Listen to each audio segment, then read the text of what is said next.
Hi hello brother, ఎలా ఉన్నారు అందరూ? కువైట్‌లో పనిచేస్తున్నటువంటి మన తెలుగువారు ప్రతి ఒక్కరు కూడా కాస్త జాగ్రత్తగా అయితే ఉండండి బ్రదర్. ఈ వీడియోలో మీకు 2 విషయాల గురించి ఎక్స్‌ప్లెయిన్ అయితే చేస్తాను. రీసెంట్‌గా మనం ఏం చేస్తూ ఉంటాం, ఫ్రెండ్స్ అందరం కలిసేసి ఒక వాట్సాప్ గ్రూప్ అయితే క్రియేట్ చేసుకొని ఫోటోలు, మెసేజ్‌లు అదే విధంగా వీడియోస్ అయితే షేర్ చేసుకుంటూ ఉంటాం కదా!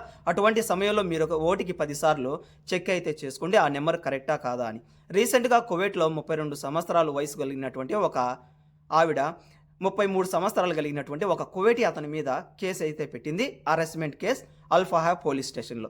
ఈ కేసు యొక్క డీటెయిల్స్ గన మనం చూస్తే గన మీకు అర్థమైన భాషలో చెప్పాలంటే గన రీసెంట్‌గా మన భారతదేశంలో మనం ఆధార్ కార్డ్ గాని, రేషన్ కార్డ్ గాని తయారు చేసుకునేటటువంటి సమయంలో ఏం చేస్తాం, మన యొక్క ఫోన్ నంబర్‌ని లింక్‌గా అయితే ఇస్తాం గదా! అదే విధంగా కువైట్‌కి సంబంధించినటువంటి గవర్నమెంట్ ఆఫీస్‌లో అయితే పని చేస్తూ ఉండేవాడు ఈ 33 సంవత్సరాలు కలిగినటువంటి కువైటీ అతను. అలా పర్సనల్ పని మీద వెళ్ళినటువంటి ఈవిడ తన యొక్క ఫోన్ నంబర్‌ని కూడా లింక్ చేసి అక్కడైతే ఒక అప్లికేషన్ అయితే ఇచ్చిందట.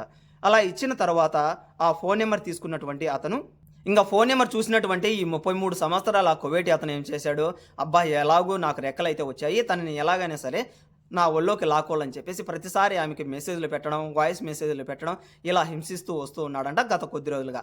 అలా హింసిస్తూ ఉన్నటువంటి సమయంలో విసుగు చెందినటువంటి ఆవిడ రీసెంట్‌గా పోలీస్ స్టేషన్‌లో కేస్ అయితే పెట్టింది. కువైట్‌లో కేసు నమోదవ్వడం అంటే ఏంటి, చెప్పకూడదు తినడమే గదా! అందుకని చెప్పేసి అతని మీద అరెస్ట్ వారెంట్ కూడా జారీ చేసి అరెస్ట్ అయితే చేయబోతున్నారు. ఇక రెండో విషయం గన మనం చూసుకున్నట్లయితే గన కువైట్‌కి సంబంధించినటువంటి వెదర్ డిపార్ట్‌మెంట్ వాళ్ళు ఒక హెచ్చరిక అయితే జారీ చేశారు బ్రదర్. మీలో ఎవరికైనా గానీ గొంతు నొప్పి, దగ్గు, జలుబు అదే విధంగా జ్వరం వంటివి సింప్టమ్స్ గన కనిపిస్తే గన త్వరగా మీరు హాస్పిటల్‌కైతే వెళ్లి వ్యాక్సిన్ అయితే చేయించుకోండి.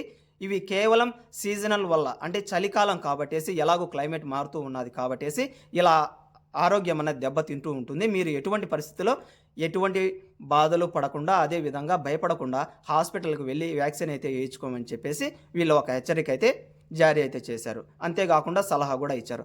ఇక మూడో విషయం గన మనం చూసుకున్నట్లయితే ఈరోజు, రేపు, ఎల్లుండి గురువారం, శుక్రవారం మరియు శనివారం రోజున మీలో ఎవరైనా గానీ పని లేనట్లయితే గన వాకింగ్‌కి వెళ్ళడం, అంటే సాయంత్రం 6 గంటల తర్వాత బయట తిరగడం వంటివి కూడా చేయొద్దని కూడా ఒక హెచ్చరిక అయితే జారీ చేశాడు. దీనికి మెయిన్ కారణం వచ్చేసి కువైట్‌కి సంబంధించినటువంటి వెదర్ డిపార్ట్‌మెంట్ వాళ్ళు ఇచ్చినటువంటి ఒక సూచన.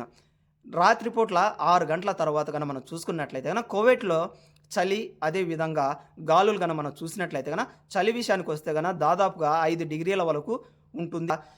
8 నుంచి దాదాపుగా 24 కిలోమీటర్ల వేగంతో చలిగాలులు కూడా వీస్తాయట.